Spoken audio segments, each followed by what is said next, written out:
Hello everyone, welcome back. Once again, I had many months between filming.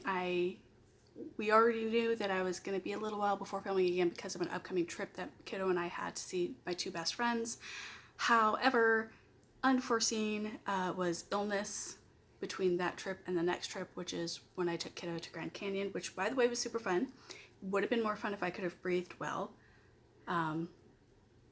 I was still sick and have still been sick up until a couple of weeks ago. I had more than one trip to the doctor to deal with a respiratory issue. Breathing is a good thing. I very strongly recommend it. So that said, let's get into today's review. I toyed with the idea of just waiting until after Halloween to post, but I cannot let Halloween go without at least one or two reviews. I always do something for October. It's one of my favorite holidays out of the year. It's tied between that and Christmas. So that said, let's get into today's review, which is actually a review of a series, not just an individual book. I got this series as a digital box set on Amazon, and it is the Witching series by M.L.Briers. And as per usual, I'll make sure I have a somewhat decent picture on the thumbnail because my camera is just not getting it very well. So the stories we have in here is Witching the Day Away, Witching for a Star to Fall, Witching You, Witching Me, Witching Your Step, Witching Well, and Witching and Waiting. So let's get into it. This takes place in a small town where they're doing a bit of an experiment to see if different groups of species can live together in peace. So you have witches, you have shifters, you have a Catholic Church, and a bunch of humans. Humans obviously do not know about the supernatural beings, but the nuns, the priest, the mayor, and the almas of the Witches' Coven are all part of a secret council that are to maintain the balance of this town and make sure everything goes smoothly. The mayor is the alpha of the wolf pack that was there when the town was created. However, his wolf pack is slowly dying off due to lack of mating pairs and whatnot. So a new pack has been brought in. And so the wolves of this new pack are having to learn how to live according to the customs of the town. Because again, the humans cannot know about the supernatural beings. However, all the supernatural beings know about each other. And it's an attempt to make everybody work cohesively. There is also a vampire who lives in this town. And for a little while, you don't really understand why he's there, but he is a part of this shadow council. So as the new wolves come into the town, one by one, they start to meet their fated mates, who are part of the witches' covens, and it's pretty much frowned on. Nobody wants the fated pairs to be together. They all believe they are not supposed to be together, whether it be due to prejudice or whether it be due to the rules of the town. It's just kind of left as an unwritten rule, so to speak. So it's not really clear where this rule comes from. So the packs live on the pack lands, the witches live on witches' lands, and then the humans just have the town. And the vampire has his own mansion or castle type dealie. And of course, the nuns and the priests have their church. So one of the reasons I'm reviewing this as a series is because as a series overall, it has an interesting concept, and it has an underlying story that interweaves throughout the other stories that bring things into play later on. However, I would not be able to tell you the individual characters' names of the couples that are pairing up because most of the stories are the same. Wolf comes around,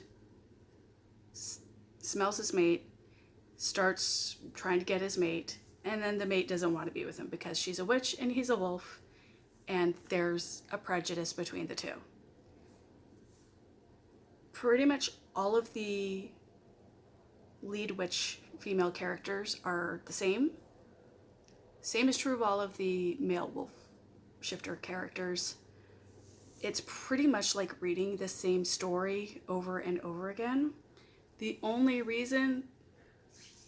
two reasons I got through the entire series is, one, I paid for the whole series,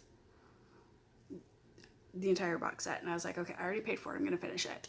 And then two, you get just enough of this little underlying story throughout that you kind of want to see what happens. In the first story, is when you first hear about this like little secret council between the leaders of the different groups. And you're kind of trying to figure out, why is there this weird like alliance going on? And then you find out that it's like an arrangement to see if everybody can coexist.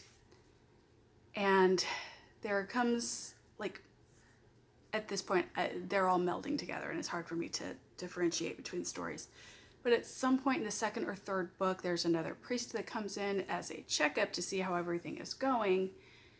And he's kind of nosing around. People are trying to keep him out of things. They don't want the church, they don't want the hierarchs of the Catholic Church back in Rome to have any idea what's going on, because things are changing and they don't know yet if it's for the better or the worse.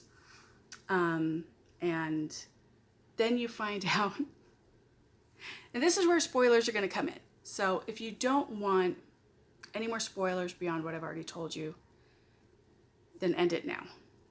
Just know that if you read the series, it's going to be fairly repetitive. There is a good payoff in the last book, but if you are not someone who can stick it out through that, then maybe skip the series.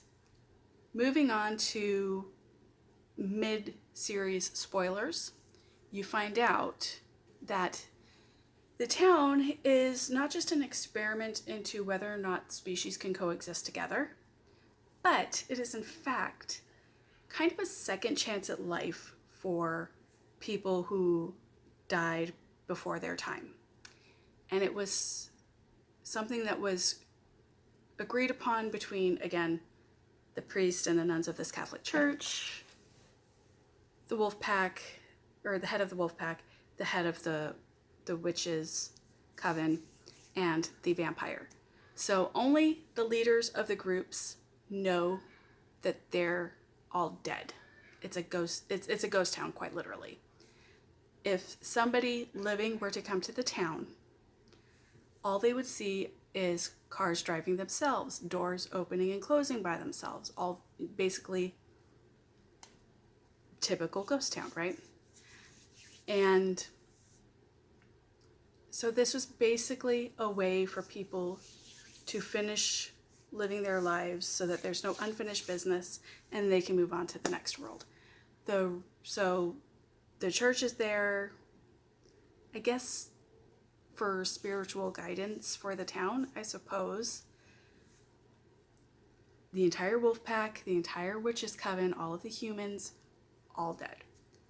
And it's literally magic from the vampire's blood that the witches use to do the spell to keep the town going. So midway in the series, I'm like, okay, there's still a couple more books left, so is there anything else? Well, throughout all of this, you still have this priest who's wandering around. So this is where we get the spoiler for the last book of the series.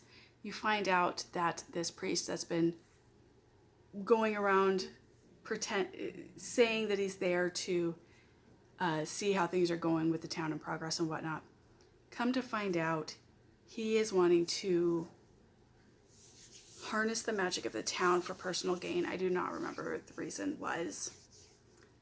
But then, after he has been destroyed, you find out, oh, guess what? There's another hidden factoid. The head of the witches' coven is in fact not a reincarnation, but a cursed version of the vampire's witch mate. And by the end of the series, she is released so she and her vampire husband can be back together. You have a happy little ending where, well, it's kind of a bittersweet happy ending where all of the mated pairs of witches and werewolves and the witch and the vampire have had the opportunity to become parents. And at first it's like, oh, that's so sweet. And then one of the characters mentions why the babies were there, which means that the babies died as babies. So that's what makes it sad. So overall, I like the concept of the stories. Overall, I like the concept of the series. And with the first two books, the first book, I thoroughly enjoyed it. I loved it. I thought it was funny, cute, had some sass to it. Second book, I was like, okay. Kind of the same characters, but with different names. By the third story, I was kind of getting bored. But again, you have just enough of that underwriting story that is at the base of everything that does lead to these epiphanies throughout the series. That basically what I did after the second book is I just skimmed it. I skimmed it. So if it was a scene where it was the lead, male and female, I just kind of skipped it, and I would move on to scenes where it included other characters to see what was progressing on the main story. So at that point, it just depends on your personal taste. If you do like a slower moving story, if you do like having similar characters because you feel like it works better for that world, then this would be a good series for you. If you like things to have a little more variety, if you like things to move a little bit faster, then I would maybe stay away from this. But again, it wasn't a bad series by any means. It was a pretty good series. It was very interesting for just the concept alone. I just wish there had been a little bit more variation in the character personalities. You can have characters who are all fun and witty and are still different. You don't have to have them all be carbon copies of each other. I'm wondering if part of it is because I did just kind of read them all back to back to back. So if you do want to read the series, it sounds interesting to you, but you don't want to have like the repetitiveness, then maybe like pace it between a couple other books. So read book 1, read another series. Read book 2, read a different book. And then that would probably break it up enough to where it doesn't seem as monotonous. So